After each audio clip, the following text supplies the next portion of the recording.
કેમ છો વિદ્યાર્થી મિત્રો? આપણે આગળના ક્લાસમાં જોયું હતું દરેક સંખ્યાઓ વિશેની માહિતી મેળવી હતી. હવે આ ક્લાસમાં સંખ્યાઓ વિશેના વિધાનો છે એ ખરા છે કે ખોટા છે, સત્ય છે કે અસત્ય છે, એમના વિશે જોઈએ. બરાબર છે? તો પહેલું વિધાન, દરેક અસમય સંખ્યા એ વાસ્તવિક સંખ્યા છે. ખરું કે ખોટું? તો આપણને એની ખબર હોવી જોઈએ કે અસમય સંખ્યામાં કોનો સમાવેશ થાય, વાસ્તવિક સંખ્યામાં કોનો સમાવેશ થાય. તો વિદ્યાર્થીઓ આપણે જાણીએ છીએ કે વાસ્તવિક સંખ્યા એટલે દરેક સંખ્યાનો સમાવેશ વાસ્તવિક સંખ્યામાં થશે. બરાબર છે? વાસ્તવિક સંખ્યા એટલે શું? સમય સંખ્યા અને અસમય સંખ્યા બંનેનો સમૂહ. એટલે કે આ વિધાન કેવું થશે? સત્ય થશે. બરાબર છે? જો આ વિધાન સત્ય છે. કેમ? કારણ કે સમય અને અસમય સંખ્યા બંને સંખ્યાઓનો સમાવેશ વાસ્તવિક સંખ્યામાં થાય એટલે અસમય સંખ્યા એ વાસ્તવિક સંખ્યા કહેવાય. તો કારણ સમય અને અસમય સંખ્યાના સમૂહને વાસ્તવિક સંખ્યા કહે છે. એટલે આ બંનેનો સમાવેશ વાસ્તવિકમાં થાય છે એટલે અસમય સંખ્યાનો સમાવેશ વાસ્તવિક સંખ્યામાં થશે. બીજું વિધાન, સંખ્યા રેખા પરનું દરેક બિંદુની વાત કરે છે. ધન પૂર્ણાંકો, ઋણ પૂર્ણાંકો, 0 એમની વચ્ચેના બધા જ. કોઈક પ્રાકૃતિક સંખ્યા એમ માટે વર્ગમૂળમાં એમનું સ્વરૂપ હોય. તો પહેલાં તો સવાલ સમજવો પડે. અહીં શું કહેવા માગે છે? સંખ્યા રેખા પરનું દરેક બિંદુ કોઈક પ્રાકૃતિક સંખ્યા, આપણે અહીં વાત કરીએ 1, 2, 3, ખાલી પ્રાકૃતિક સંખ્યા માટે કહે છે અહીં આગળ કે કોઈ વર્ગમૂળ એમનું સ્વરૂપ હોય.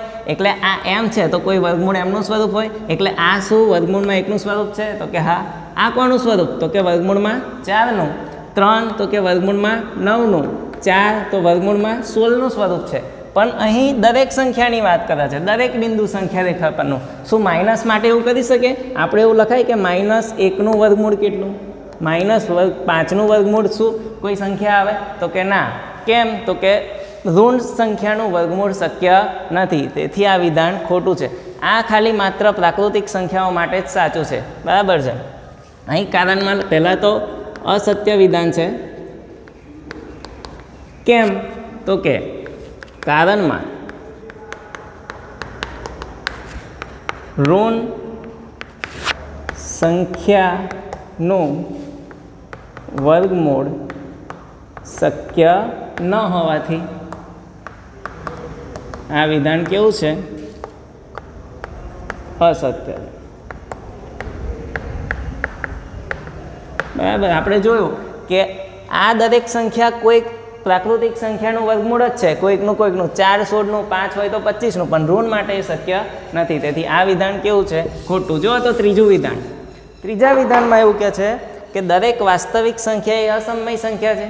બરાબર? દરેક વાસ્તવિક સંખ્યા. અવાસ્તવિક સંખ્યા તો બધી જ આવી જાય. પણ આપણે જોયું કે સમય સંખ્યા અલગ છે અને અસમય સંખ્યા પણ કેવી છે? અલગ છે. સમય અને અસમય બંને સંખ્યાઓ અલગ છે. સમય સંખ્યા અને અસમય સંખ્યા. તો વાસ્તવિક સંખ્યા અસમય છે? તો કે ના. કેમ? તો કે એક ઉદાહરણ લઈએ. પહેલાં તો આ વિધાન અસત્ય છે.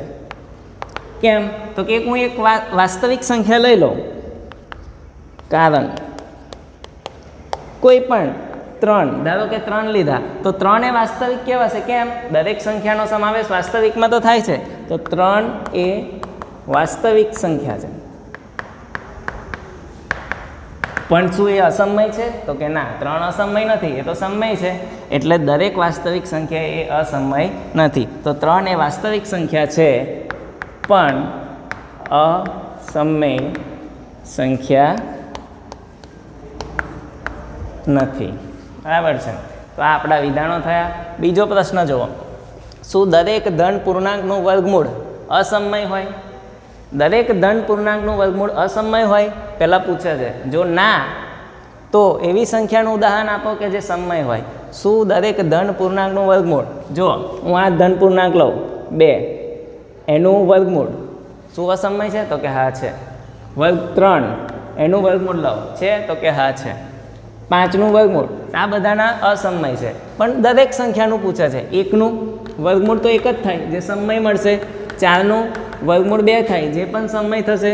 9નું વર્ગમૂળ 3 થાય, જે પણ સમય થશે. એટલે કે દરેક સંખ્યાનું વર્ગમૂળ અસમય હોય નહીં. તો જવાબ આપણો આવશે ના.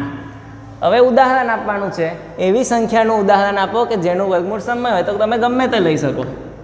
4નું વર્ગમૂળ કેટલું? 2, જે સમય સંખ્યા છે. બસ. જો વિદ્યાર્થી મિત્રો, હવે આપણે વાસ્તવિક સંખ્યા અને તેની દશાંશ અભિવ્યક્તિ જોઈશું. કેવી અભિવ્યક્તિ છે આ? દશાંશ અભિવ્યક્તિ. દશાંશ એટલે પોઈન્ટવાળું, બરાબર છે. આપણે અત્યાર સુધી અમુક સંખ્યા જોઈએ છે, ધારો કે 0.5. તો આ પ્રકારની અભિવ્યક્તિ કેવી હોય? 3 પ્રકારની આવશે. એક શાંત, એક અનંત આવૃત અને એક અનંત અનાવૃત. તો આ બધું ક્યારે કહેવાય, કોને કહેવાય, એ આપણે આજે સમજીએ. શાંત અભિવ્યક્તિ એટલે શું? તો ધારો કે તમે 5/10 આ ભાગો, તો જવાબ કેટલો આવે? 1/2. 1/2. આ તો થઈ અંશ અને છેદવાળી સમય સંખ્યા, બરાબર છે. આ એની અભિવ્યક્તિ દશાંશ અભિવ્યક્તિ નથી. દશાંશ અભિવ્યક્તિ એટલે પોઈન્ટવાળી આવે, દશાંશ ચિહ્નવાળી આવે. તો આને તમે બીજી રીતના 0.5 લખી શકો. તો આ થઈ તમારી દશાંશ અભિવ્યક્તિ, બરાબર છે. તો આ પ્રકારની જ્યારે સંખ્યા કોઈ અનંત સુધી આવતી ના હોય અને સ્ટોપ થઈ જતી હોય, આગળ અનંત પુનરાવર્તન ના પામતું હોય, તો આ અભિવ્યક્તિને આપણે શાંત અભિવ્યક્તિ કહીશું. તો ફરી શાંત કોને કહેવાય? કે જેનો જવાબ, જે સમય સંખ્યાનો જવાબ શાંત એટલે કે પોઈન્ટ પછી આગળ પુનરાવર્તન અંક ન પામતા હોય, એ કહેવાશે શાંત. બીજા ઉદાહરણ કહું, 5/100 તો શું આવે? 0.05. આ શાંત કેમ? આગળ જતું નથી, આપણને ચોક્કસ ખબર છે કે આટલા જ અંક આવે. બીજા પ્રકારની એક અભિવ્યક્તિ આવશે અનંત આવૃત. એ કોને કહેવાય? ધારો કે હું આવું આવે કોઈનો જવાબ 3.333 અનંત સુધી આવ્યા કરે. તો આનો મતલબ શું? આ પહેલાં તો કેવા પ્રકારની સંખ્યા છે? તો કંઈક સમય પ્રકારની p/q સ્વરૂપની કોઈ હોય અને એનો જવાબ ધારો કે આવો આવ્યો, અનંત સુધી જાય છે એટલે કહેવાશે અનંત. હવે એક શબ્દ આવે આવૃત. ક્યારે કહેવાય? અનાવૃત ક્યારે કહેવાય? તો આવૃત એટલે કેવું? કે જ્યારે અંકો દશાંશ ચિહ્ન પછીના અંકો જો પુનરાવર્તન પામતા હોય, રિપીટ થતા હોય, તો એને કહેવાશે અનંત આવૃત. અનંત આવૃત, બરાબર છે. પણ આપણને કોઈ જ ખબર ના હોય, કોઈ રિપીટ ના થતું હોય, ગમે તે શબ્દ આવ્યા કરે, ગમે તે અંકો આવ્યા કરે. ઉદાહરણ તરીકે આવું આવે કોઈ 1 0 1 0 0 1 0 0 0 1 0 0 0. આ રીતે કશું રિપીટ નથી થતું. અથવા તો તમે પાઈની કિંમત લઈ શકો, 3.14 અનંત સુધી આવ્યા કરશે, કશું રિપીટ ના થાય. તો આવી અભિવ્યક્તિ હોય દશાંશ અભિવ્યક્તિ, તો આને કહેવાય અનંત અનાવૃત, બરાબર છે. તો 3 પ્રકારની દશાંશ અભિવ્યક્તિ. એક શાંત એટલે કે કોઈ આગળ રિપીટ ના થતું હોય, પુનરાવર્તન અંકોનું ન થતું હોય, કે અનંત સુધી ના જતું હોય, સ્ટોપ થઈ જતું હોય. બીજી આવે અનંત આવૃત. અનંત આવૃતમાં અનંત શબ્દ કેમ?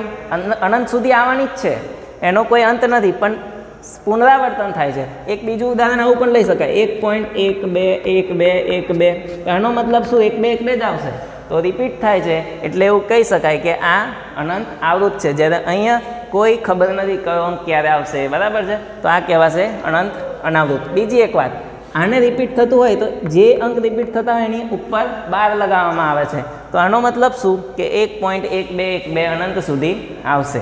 જો તો કેટલાક અહીંયા p/q સ્વરૂપમાં અપૂર્ણાંકો છે, એની આપણે દશાંશ અભિવ્યક્તિ જોઈએ. જો તો પહેલું છે 36/100. તો આની દશાંશ અભિવ્યક્તિ કેવી રીતના? આ એક પ્રકારની સમય સંખ્યાઓ છે, બરાબર છે. પહેલું 36/100. આ તો આપણને ડાયરેક્ટ ખબર પડે, આન્સર શું આવશે? 0.36. 36/100 છેદમાં 2 મીંડા, પોઈન્ટ પછી 2 સંખ્યા, બરાબર છે. તો આ કેવા પ્રકારની અભિવ્યક્તિ થઈ? શાંત છે, શાંત પ્રકારની અભિવ્યક્તિ. બીજો અહીં સ્વાધ્યાયનો છે, ત્રીજો 3/13. આનો આન્સર જોઈએ. આ એક p/q સ્વરૂપની સંખ્યા છે. એને આપણે દશાંશ અપૂર્ણાંકમાં ફેરવીશું, દશાંશ અભિવ્યક્તિ આપીશું. તો જુઓ ભાગ્યા આપણે 3/13. હવે પહેલાં તો 13 કરતાં 3 નાના છે એટલે આપણે ભાગ ના ચાલે એની શૂન્ય, પછી પોઈન્ટ મૂકીશું. બરાબર છે, 1 શૂન્ય મૂકો એટલે 3.0 પણ આપણે 30 સમજીશું. 13નો ઘડ્યો 13 2 26, કેટલા વધ્યા 4. 1 0 મૂકો નીચે ઉતારો, 13 તરી 39, કેટલા વધ્યા 1. શૂન્ય મૂકો ઉતારો. હવે 13ના ઘડિયામાં 10 નહીં આવે, 13 એકા 13 થી શરૂઆત થશે. તો ફરી 1 0, ફરી 1 0 ઉતારો નીચે. 13 સિત્તા 91, કેટલા વધ્યા 9, 0 ઉતારો. 13 છંગ 78, 12 વધ્યા. બરાબર છે, 1 0 ઉતારો. 13 નવા 117, કેટલી શેષ વધી 3.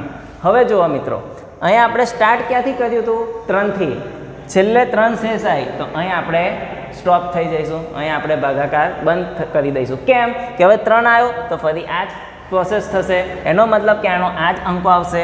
માટે જવાબમાં શું લખાશે? 3/13 બરાબર 0.2307669.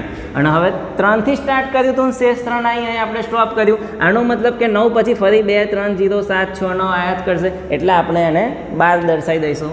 તો આ અપૂર્ણાંક હતો, એની દશાંશ અભિવ્યક્તિ. છેલ્લો દાખલો આનો જોઈએ, 329/400.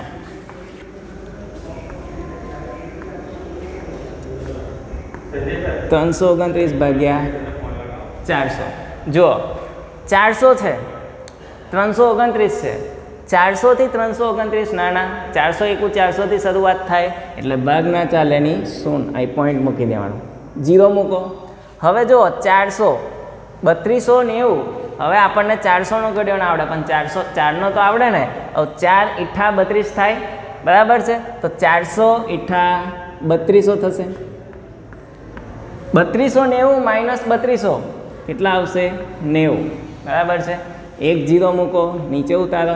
4નો ઘડ્યો બોલો, 4 2 8, અહીં 9 છે એટલે નજીકમાં આવ્યું. 4 તારી 12 વધી જશે તો 400 2 800, કેટલા વધ્યા 100. હજુ 1 0 મૂકો ઉતારો. 4 2 8, અહીં 10 સમજવાના તો 402 ફરી 800, કેટલા વધ્યા 200. હજુ 1 શૂન્ય નીચે ઉતારો. 4 5 20, 450 2000, 4 5 20 એટલે 2000. અહીં તમારી શેષ શૂન્ય થઈ ગઈ. આનો મતલબ કે હવે આગળ સંખ્યા આવે નહીં. પહેલા દાખલામાં જોયું, અહીંયા ગાડી સ્ટોપ થઈ જતી હતી તો કેવી શાંત અભિવ્યક્તિ. અહીંયા ગાડી આવશે અનંત આવૃત. અભિવ્યક્તિ કેવી આવશે? અનંત આવૃત. કેમ? રિપીટ થાય છે. બરાબર છે. અનંત કેમ? અનંત સુધી આનો અંત નથી. ક્યારે રિપીટ ના થાય, ક્યારે એનો અંત આવી જાય કે જ્યારે શેષ શૂન્ય આવી જાય ત્યારે. અહીં આ દાખલામાં આ દશાંશ, આ p/q સ્વરૂપ છે. આની દશાંશ અભિવ્યક્તિમાં ભાગાકાર કરતાં શેષ શૂન્ય મળે છે. તેથી આનો જવાબ આવશે 0.8225. હવે સ્ટોપ થઈ ગયું, માટે આની અભિવ્યક્તિ કેવી થશે? શાંત. માટે 329/400 બરાબર 0.8225. આગળ જતું નથી એટલે અભિવ્યક્તિ કેવી થઈ? શાંત. બરાબર છે. તો વિદ્યાર્થી મિત્રો, આજે આટલે સુધી. વધુ આપણે આવતા વિડીયો ક્લાસમાં જોઈશું. આશા રાખું છું કે તમે આ બધું ઘરે જાતે ગણશો અને જાતે શીખશો. બરાબર છે. Thank you.